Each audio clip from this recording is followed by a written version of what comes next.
You must have heard about Aditya Birla Group. They are well known for their telecom company Vodaphone Idea. But their role in your day-to-day life is a lot bigger.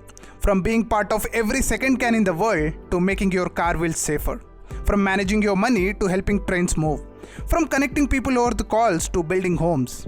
Aditya Birla Group is a lot bigger than you think. So in today's episode, let's understand how big is Aditya Birla Group. The roots of Aditya Birla Group dates back to 19th century in a small town called Pilani located in Rajasthan. It was here in 1857 Seth Shivnarayan Birla started trading in cotton, laying the foundation for the house of Birla. Though India was in chaos mainly due to 1857 revolution, the Birla's business expanded rapidly. But the person who took the business to next level is Shivnarayan's grandson Ghanshyam Das Birla. In the early part of 20th century, Ghanshyam Das Birla set up industries in critical sectors such as textile and fiber, jute, aluminium, cement and chemicals. As a close friend of Mahatma Gandhi, he also played an active role in India's freedom struggle. It was Ghanshyam Das Birla who created the industrial empire by establishing GM Birla Company in 1911. The First World War began in 1914. It greatly increased the demand for gunny bags, which are made out of jute. It helped Birla's business to grow. During the war, the Birla's net worth is estimated to have risen from 20 lakh rupees to 80 lakh rupees. With the success in jute manufacturing, cotton and sugar mills, he founded the legendary companies such as Hindustan Motors, Grasim and Hindalco. He also took over the Hindustan Times newspaper, which was later managed by his son K.K. Birla. The next giant leap in Birla's business came through Ghanshyam Birla's grandson Aditya Birla, who came up with the vision of setting up a global business empire. He established companies outside India as far as 1969, long before globalization became a buzzword in India. He set up 19 companies outside India, in Thailand, Malaysia, Indonesia, Philippines and Egypt.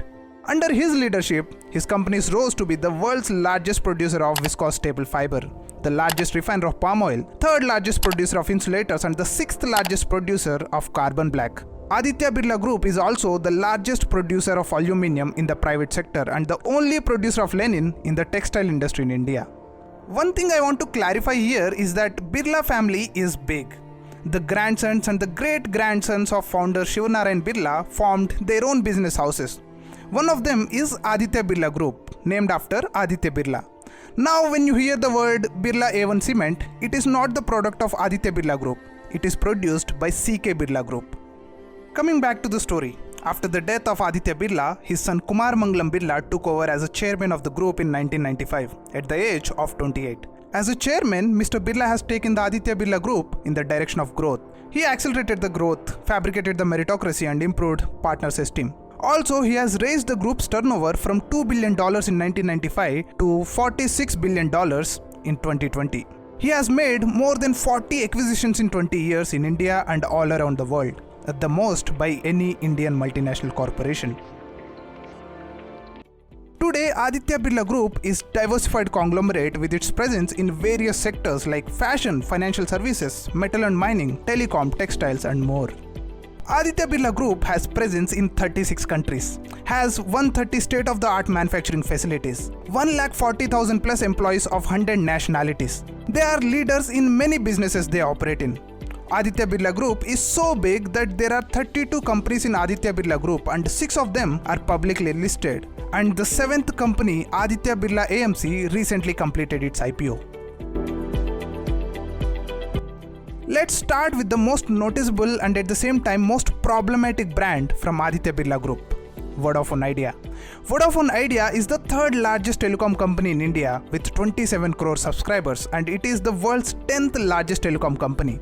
To compete with Jio, Idea merged with Vodafone to form a combined entity called VI or Vodafone Idea.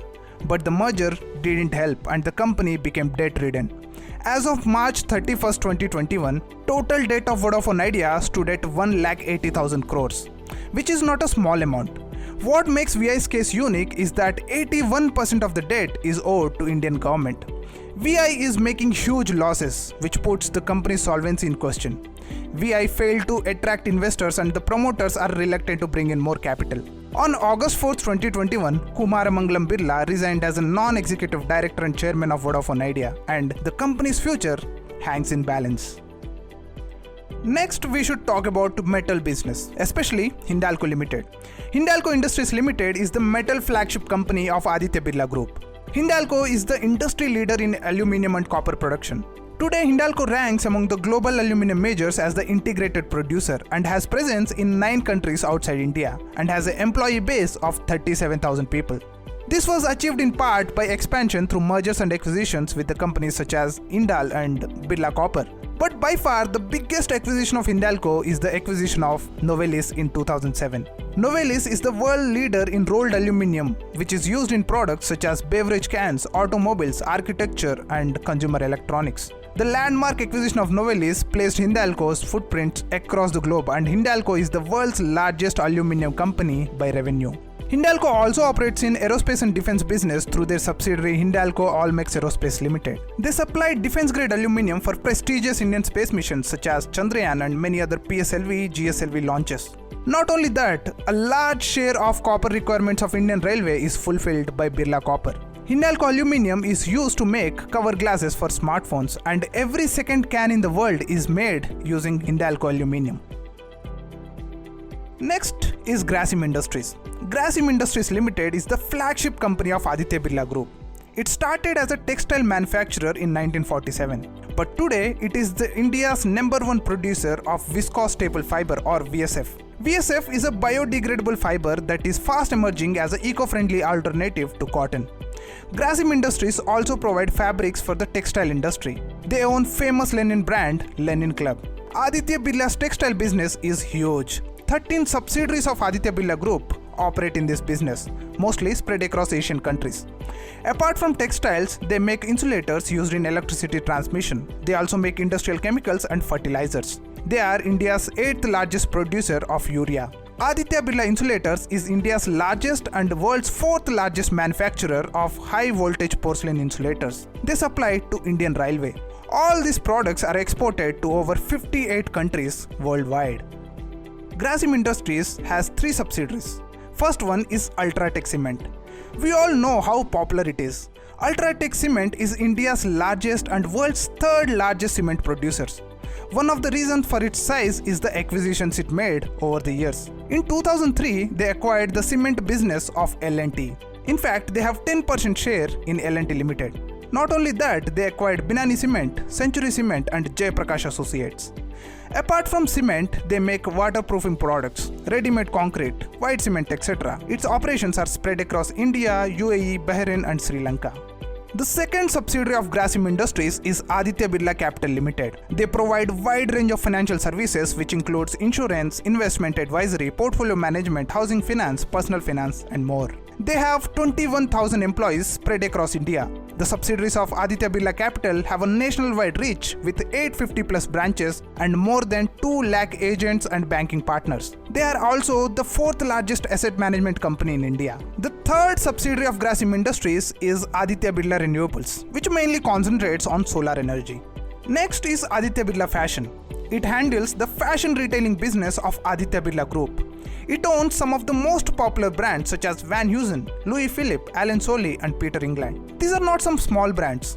For example, Van Heusen has a rich heritage of more than 130 years in United States of America, and this brand entered India in 1990. And Louis Philippe, for instance, is 277 years old. Aditya Birla Group also owns Pantaloons, which is one of India's largest fashion store brands. Along with that, the company also holds exclusive online and offline rights to California-based fashion brand Forever 21 and many more international brands. Aditya Birla Fashion has a network of 3,212 brand stores spread across India. One of the unique businesses in which Aditya Birla operates is carbon black products. Carbon black is a material produced by incomplete combustion of heavy petroleum products and coal. It is mainly used to strengthen rubber tires, also used in paints, inks and plastics. Birla Carbon is a world leader in the manufacturing and supply of carbon black additives. It caters to leading brands globally. Birla Carbon's presence extends to 12 countries with 16 manufacturing facilities. Apart from all the businesses we discussed so far, they are into commodity trading. They provide research and development services, and they are also into mining and manufacturing of chemicals. That's all about one of the largest Indian conglomerate, Aditya Birla Group. I have made a whole playlist of how big series. Be sure to check it out. Thanks for watching. See you in the next one.